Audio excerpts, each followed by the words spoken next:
May it please you, my ladies and my lords.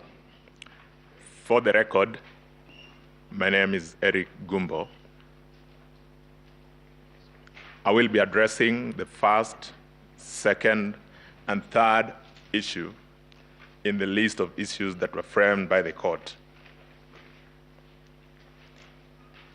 My ladies and my lords, I will, in addressing you on those issues, rely on the affidavits of Michael Ouma, dated the 26th of August 2022, and rely on the affidavit of one Martin Wachira Nyaga, dated the 27th of August 2022, and the affidavit of Hilda Kavonga, sworn on the 27th of July 2022.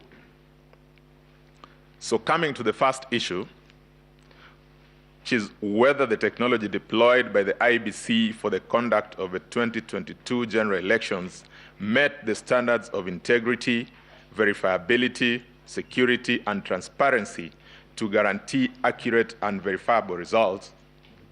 I will take a few moments to demonstrate how the technology that was deployed in the just concluded elections then met those constitutional imperatives. As a starting point, my ladies and my lords, we may want to ask ourselves, what exactly is this technology that we are talking about?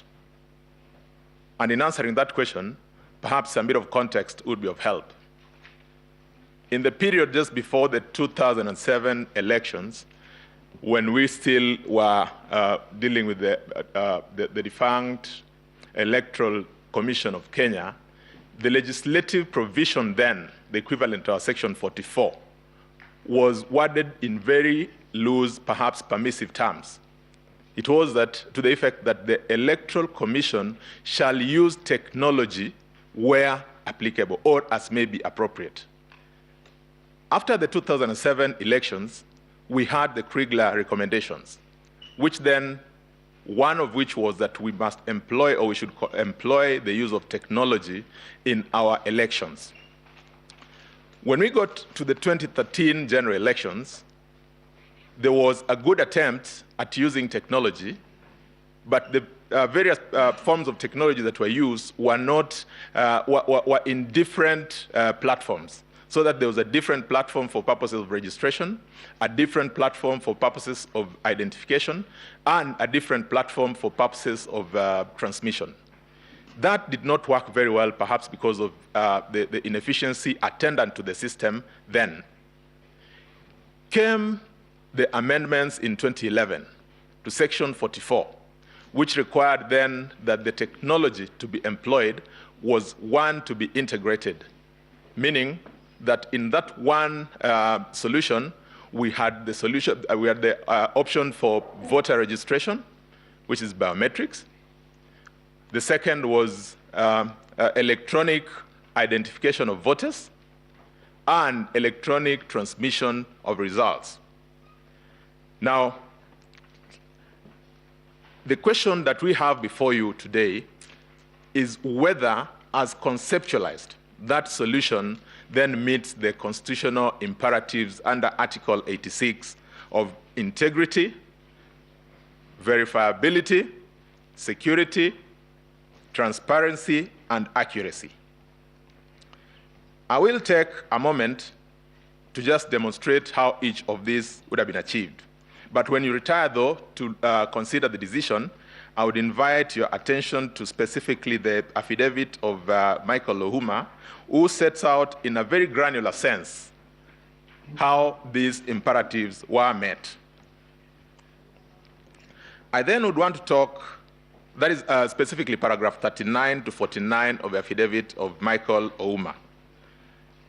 I then would want to talk a bit to the process entailed in those three items. And I'm sure we are most of us are familiar, those of us who have participated in elections are familiar with that process. That once the voting has been done and the polling station has been converted to the evening now for purposes of tallying and counting of results, we start by the counting. in a very transparent manner. The presiding officers count each and every ballot, and I'm sure we've witnessed this, showing a vote for Gumbo, a vote for so-and-so, and a vote for so-and-so. Now, at the end of that process, they are then tabulated to give us Form 34A. How then is technology infused in Form 34A? Form 34A has internally identified security features. There are 8 in number.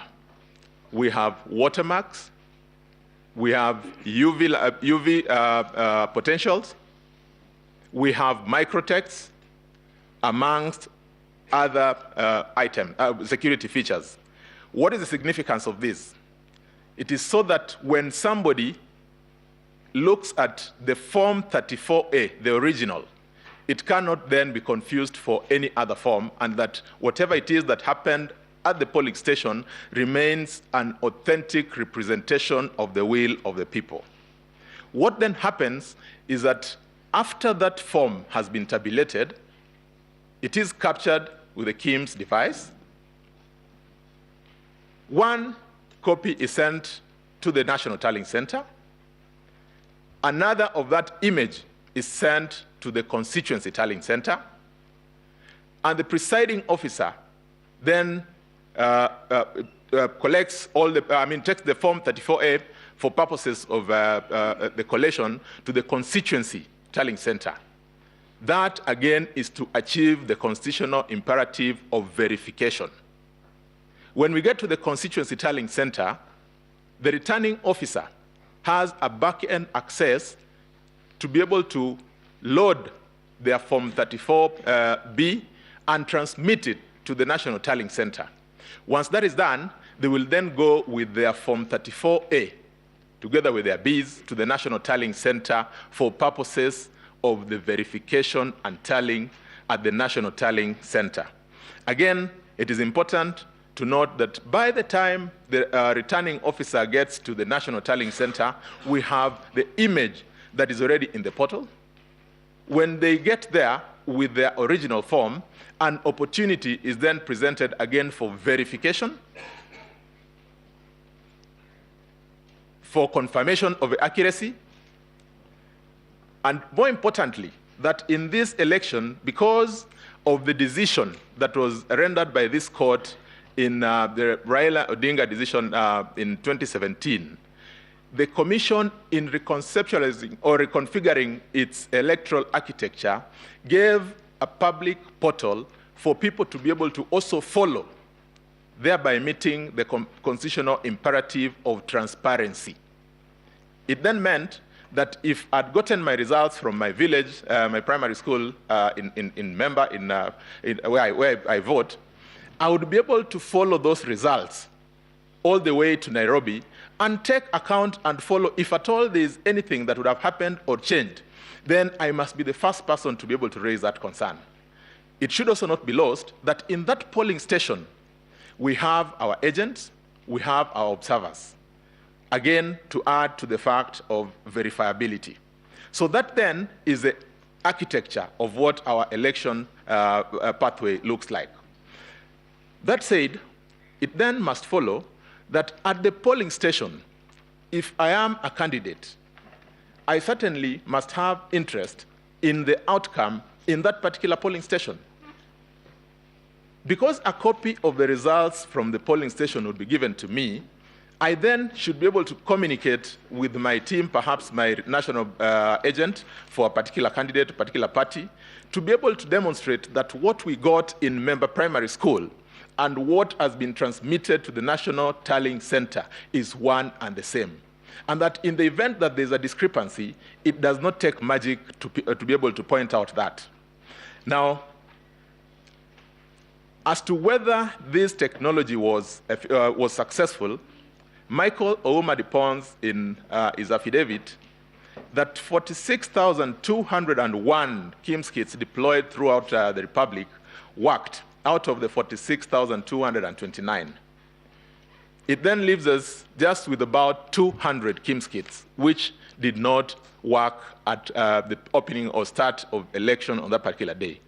I asked myself, if out of 46,000 KIMS kits, only 200 do not work, would I say I've failed?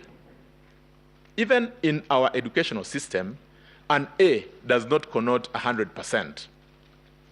It starts somewhere from 88%, going all the way to 100%. The mathematical representation of this gives us more than 99% success rate. In our view, that then achieved the constitutional imperatives that are contemplated under Article 86. Again, for purposes of confirming whether that system is secure, I invite you, my ladies and my lords, to look at paragraphs 51 to 63 of the affidavit of Michael Ouma. Again, just to mention a few items in relation to that, that KIMS gadget works in specific ways. It is first locked to a specific polling station, meaning you can then not use it once you've locked it to the events of that day to transmit results from a different station for purposes of that election. That the entire network through which the results are transmitted are secured or double layered with firewalls, meaning there's the first firewall and the second firewall for purposes of securing that transmission. Very significant, again, to mention that at the point at which that image is to be transferred, it is encrypted. So as it is transmitted, it is not in the form of what we would imagine the image of Form 34A. If I was to use an example, if it was to be a water pipe and it is to be encrypted, it means if you broke into that water pipe, because we all know that the chemical formula of water is H2O, you'll get your hydrogen on one side, you'll get your oxygen on one side. It then means you'd not be able to make sense of that water that you're looking for. Again, we must be able to relate this with other factors. In the KIMS kit, we have certain information that is resident, close of business in any polling day. One of them is the question as to the voter turnout of a day.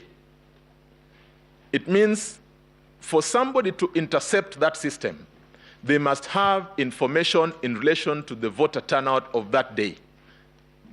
It may not be practical for somebody to say that they have the capacity to know the voter turnout throughout the country at the second at which they want to intercept a particular form transmitted. Again, if we exceed the number of people who voted, then again, from an accountability perspective, it would be very easy to point out to say, because of the fact of this interference, you've exceeded the numbers of what was captured in your report. To give further comfort, this transmission is done over a virtual private network, which is provided by the mobile network operators, who themselves also secure that environment to ensure that there is no intrusion or interference coming from any quarter into the system. For a good, perhaps, mental understanding of what this means, or how this was applied, Michael Ouma in his affidavit says that there were more than 380 million hits on trying to, just to access the public portal. And that according to him, none of the systems even blinked. That is how secure that environment is. Now, the other question that somebody would want to look at in relation to Article 86 is the compliance with the provisions, statutory provisions in relation to procurement and all those. Again, I invite you, my ladies and my lords, to look at paragraph 64 to 71 of the affidavit of Michael Ouma. He then ends at saying that close of business, more than 14,239,000 people were successfully identified through that system. He describes it, to use his words, as a military-grade system. That is how comfortable he is with that, with the security features of that system. I come to the second question, which is whether there was interference with uploading and transmission of Forms 34A from the polling stations to the IEBC public portal. The emphatic answer is no. I have given a general description of the infrastructure that was laid out. I will take a few moments to demonstrate that it wasn't possible to get into that system, and that even if somebody attempted to get into the system, then it would have been noticeable, to again speak to the fact of verifiability, and that one would be able to pick that with pinpoint precision because of the manner in which the system works. For purposes of a clear understanding, it is purely because of that verifiability that we are able to hear our colleagues appearing on this other side for the petitioners saying that they saw a gentleman called so-and-so who accessed the system. So-and-so accessed the system because of verifiability. It means that those who were able to access the system must have been people who were then authenticated to access the system, because certainly you must get some human intervention if the system is to work. To this extent, we'll then invite you to look at the affidavit of Hilda Kavonga. Hilda Kavonga is the manager, security and business continuity. Again, Hilda confirms emphatically that the system was not breached. She speaks at paragraph 7 in good detail about how robust that system was. I invite you, my ladies and my lords, to look at the structure of that infrastructure and just appreciate for yourselves how then it was secure for purposes of protecting the will of Kenyans. At paragraph 12, she even goes on to give security assurance through certification from the National Institute of Standards and Technology. Now, we look at this in relation to the allegations that have been made. There is an allegation about staging. Learned counsel, senior counsel, Philip Murgor, spoke about the man in the middle. The indication or the allegation appears to be that somebody intercepted the system or broke into this system, downloaded this form, altered this form, uploaded it again, and sent it or transmitted it to the National Tallying Center. Like I said, when eventually we have an opportunity to look at the details that we have submitted, including the KIMS returns, it will be apparent that there was no such intrusion. But assuming for one moment that we want to interrogate this fact of staging, we then would want to ask ourselves, at what point in time did this happen? Because according to the infrastructure that is laid out by the IEBC, once a form is transmitted from the polling station and it gets to the public portal, it also has certain inbuilt security components. It has a digital signature. That digital signature marks an indication as to the exact time when that form was transmitted. If there's intervention, then certainly there must be a lag between the time when that form was transmitted and the time the form got to the National Tallying Center. It is our submission that nothing has been presented before this court to even come close to making that suggestion. Again, as part of the security that is in the portal, each of the forms that get there are serialized. And the serialization is tied to the polling station It is tied to the date, to the time, up to the second when that form was received. It then, as an additional property, gives you a tab to be able to confirm or verify whether there's been any alteration on the form from the time it was transmitted. One would then very easily pick up that as a concern to say, we refer you to, again using my primary school in Member Primary School, that the form 34A that was sent from Member Primary School was intercepted, manipulated at this point in time. That is a report that the portal would be able to generate. Again, not a single piece of evidence has been given to come close to suggesting this. I've pondered since the submissions and presentations yesterday from our learned friends appearing for the petitioners as to what really this evidence is. I have, in the course of struggling to look for this evidence, come across three possible areas they'll be talking about. In the affidavit of one John Mark Gidongo, they make reference to a form 34A from Baringo County, Tiati constituency. They then say that that is an example of a form that was intercepted. Michael Ouma, in his affidavit, confirms that in fact the form that was uploaded or that was attached in the affidavit of John Mark Gidongo is not a form that arose from the process that, that they allude or allege it arose from. That according to him, this form was downloaded. Somebody tried to interfere with the details on it and attached it to an affidavit. Now that, if you asked me, is perhaps the silliest way of doing any of these things, because if somebody asked you whether that form was authentic, you only need to look at the public portal. You then need to verify it with the form 34A that was presented. My ladies and my lords, as a statutory requirement, we delivered all the form 34As to this court. We have a copy. The entire public has copies of each and every of those documents.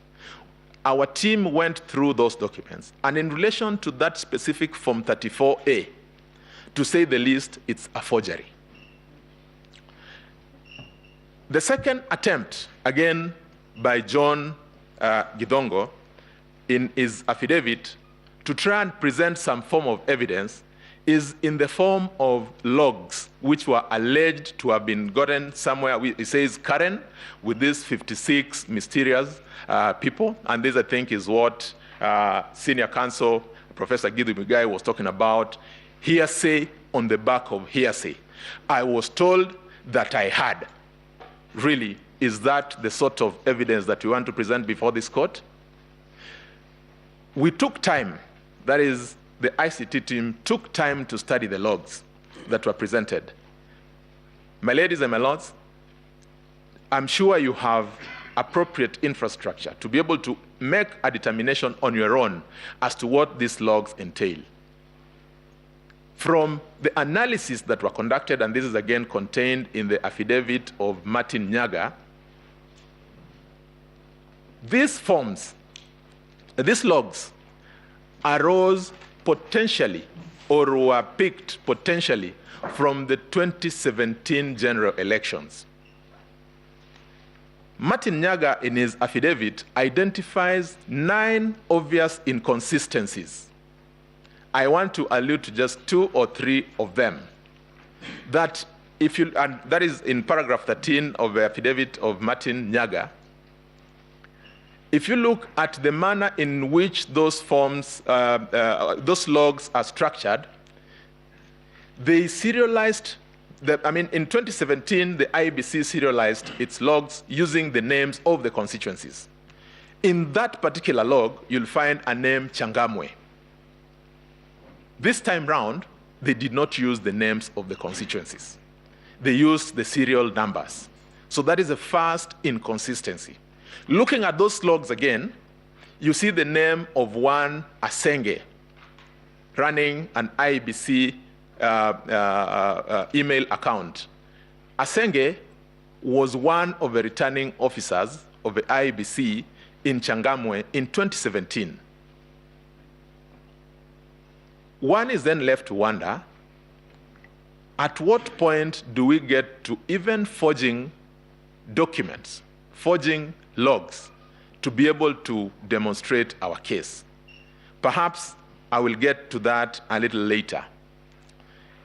Enters the third piece of evidence, which was supposed to now clean what was presented by John Mark Gidongo, the affidavit by one Commissioner Justice Nyang'aya.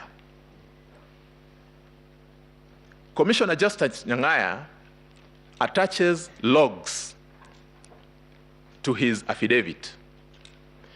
He then emphatically indicates that those logs go into confirming that specific named people accessed the system and that they then interfered with the results.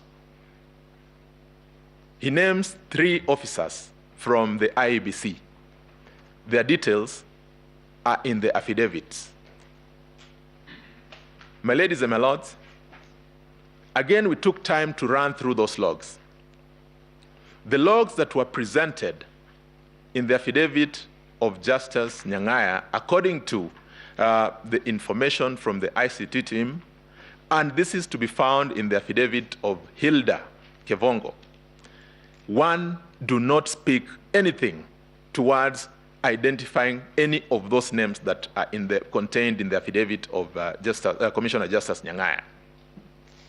In fact, according to Hilda Kevongo, those logs speak to the ordinary applications that run the systems in IEBC on a day-to-day basis. If you read through them, because they're written in English, you'll find indications like daily update completed, news downloads for the day completed. At no point throughout the 7 or 8 pages, which is supposed to be a representation of the logs, does any of the names of these individuals feature. One then is left to wonder why such an inconsistency had to come in the manner in which it came. We have had allegations about certain named individuals. There's been an allegation about one Abdidahir Malim. My ladies, my lords, Abdidahir Malim was one of the returning officers, duly gazetted for purposes of this election. Like I earlier said, he then had access limited to the singular purpose of transmitting the Form 34B in relation to the area he was presiding over. That, therefore, is an authorized person. And indeed, Hilda goes on in her affidavit to confirm that all those other people who were mentioned were people who were duly authorized. There is the heavy weather that was made about the Venezuelans. A specific name has been dropped of one Gaidino Omar. My ladies and my lords, the contract between Smartmatic and IEBC was for the supply and maintenance of the infrastructure that they had. It then meant that they had to bring their personnel to manage or just monitor the smooth running of that system. Of significance is that Hilda, in her affidavit, then goes on to say that before the election, these people were all logged out of the system, and that on the date of the election, none of these people was in the system, even for purposes of that maintenance. My ladies and my lords, it would make a lot of sense if somebody said that so and so got into the system and they interfered with the system in this manner. it is not enough for somebody to say Gumbo was found in the system. Because what matters here is the allegation around manipulation and alteration of the results. Now, if we do not get into this space, what exactly are we talking about? I would want to again equate this to a situation where in your house, you decide to assign a plumber to do for you some work. When the plumber comes to do the work, then you raise an alarm and say, oh, wait, there's a plumber in my house. How is a plumber to do the work that he's supposed to be doing in the house? Certainly, it does not make much sense. If you expect the plumber to fix the plumbing problem, then certainly you must give him access to the plumbing problem that you have. Now, I have looked at, and we've tried perusing through all these documents. There is not a single form that has been presented which appears to suggest, even in the lightest of ways, that there was any interference. And again, just relating this to the architecture of our elections, if at all there was any such interference, it would have been an interference that goes into the numbers. Now, because we have not seen that, is this the case then, therefore, why numbers has become a very dicey and perhaps an area where everybody would want to avoid or run away from? In the petition, I suppose the first and most important thing is you must demonstrate that you had specific numbers. Even if there's to be contest, let it be contest between this set of numbers and the other set of numbers. It can't be a contest between the man who was said to be the man in the middle and numbers. If that man was in the middle for sure and he had a job to do, then that is a man who slept on his job. Because we are not shown anything that he perhaps could have done while in the space that he is alleged to have done anything that would have interfered with the will of the people. Hilda continues to wonder in her affidavit as to why their boss, who is a commissioner, would expose them to that extent that they mention names of people who are employees and staff of the institution doing their legitimate work. Then you cast aspersions without basis that they were engaged in a criminal enterprise. My ladies and my lords, it might sound like a light issue, but we must have seen it in social media, in mainstream media, that these people, who some of whom ran this election, have had to go into keeping house.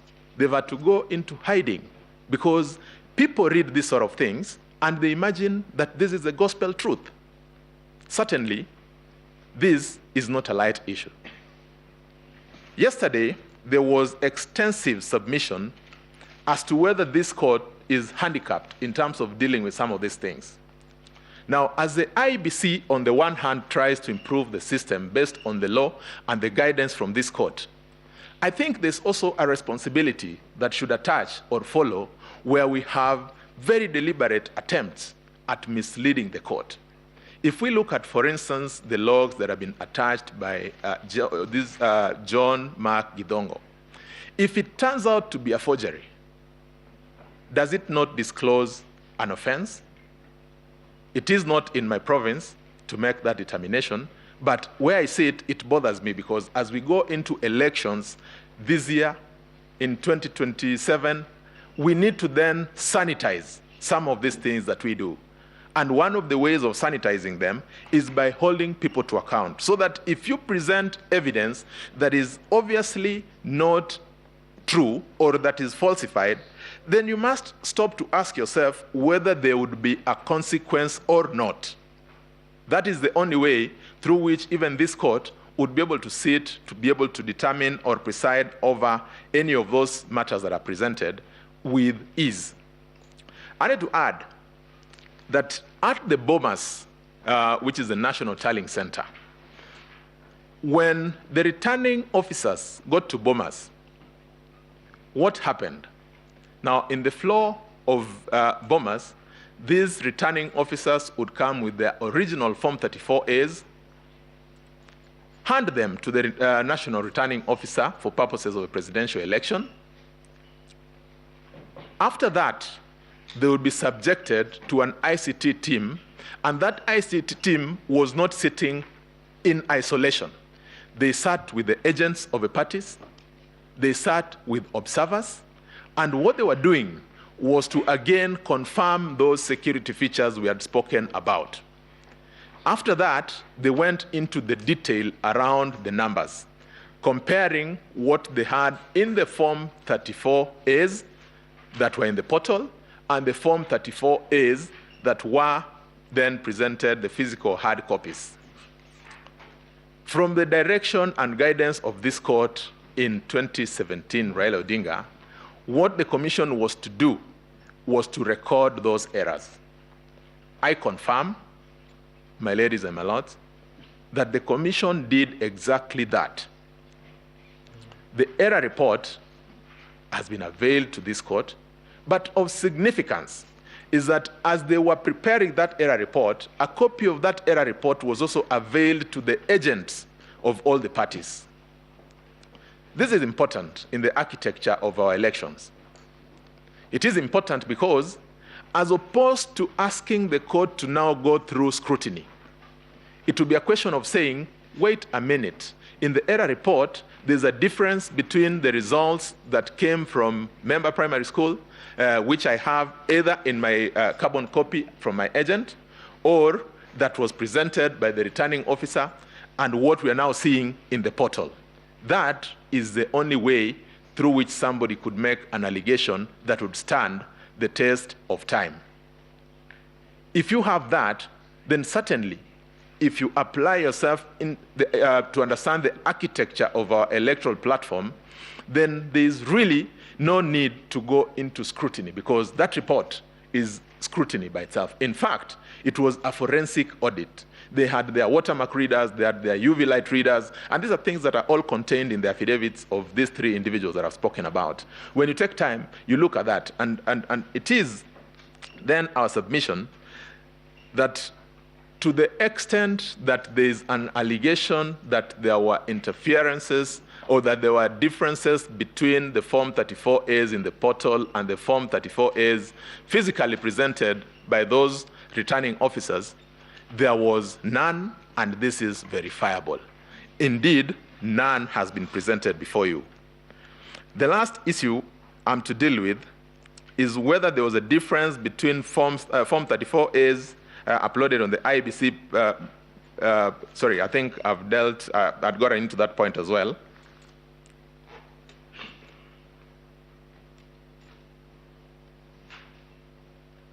And so, there was a question that was raised about Form 34C and the concern about the multiple entries. Submission was made by counsel that the Form 34C is supposed to be generated once. Again, that sort of submission would only come from a false, if not limited, understanding of the process. I say that because as the verification and retallying of the Form 34As were going on at the National Tallying Center, whenever they completed the verification and retallying of a constituency, they would then upload it onto the Form 34C after the completion of the verification. That then meant that that process had to be an incremental process.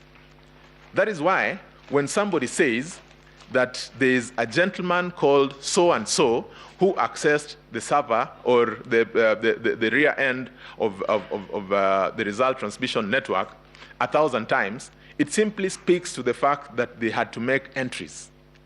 It should not be lost that we were using, according to the jurisprudence in Maina Kiai, results from the polling station, which is the original Form 34A. Now, if we look at the number of the polling stations, speaks to about 46,000 and a few hundreds. It then meant that a corresponding number of entries had to be made on that Form 34C. And that, because I'd said it is supposed to be done incrementally, I would want to refer for clarity again to the affidavit of Commissioner Justice Nyang'aya. At paragraph 51 of the affidavit of Commissioner Justice Nyang'aya, he says, or he acknowledges, that indeed it would be inaccurate, impractical to expect the 7 commissioners to be the ones to do all these specific assignments that the commission is supposed to be doing. Similarly, and by parity of thought, when the law says that the commission shall, for purposes of this, generate that Form 34C, the law does not contemplate that the chairperson of a commission will sit with a laptop and make 46,000 plus entries by himself. This is what my learned senior counsel Kamau Karori was speaking to. This is what is contemplated under Section 11 and 11A of the IBC Act. And so, if we then tie this to the submission that he had earlier on made, that if we read under Article 138(3)(c), the Independent Electoral Commission to mean the entire institution, then we would not run into the problems that we are running into. Because as we saw, and as will be demonstrated in, by our subsequent speakers, that exactly is what happened. The entire bureaucracy or the entire institution of IBC participated in that process. As I conclude, I want to make a submission that when we make these allegations in our election petitions, perhaps we need to also ask ourselves if we have done that which the law contemplates of us. And that if the law gives you an opportunity to choose your agent for purposes of verifying or speaking to you in relation to the processes in the election, if you fail to present an agent, would it be appropriate to then come and burden the subsequent processes through applications such as what we're seeing for scrutiny? Because the law contemplates that that agent should be able to point you to the fact there's a problem in a particular primary school. Go there. Don't ask for the entire of a constituency. Don't ask for the entire of a county. And I think that has been the jurisprudence that has been developed. It then follows that we must sanctify the place of agents in our elections.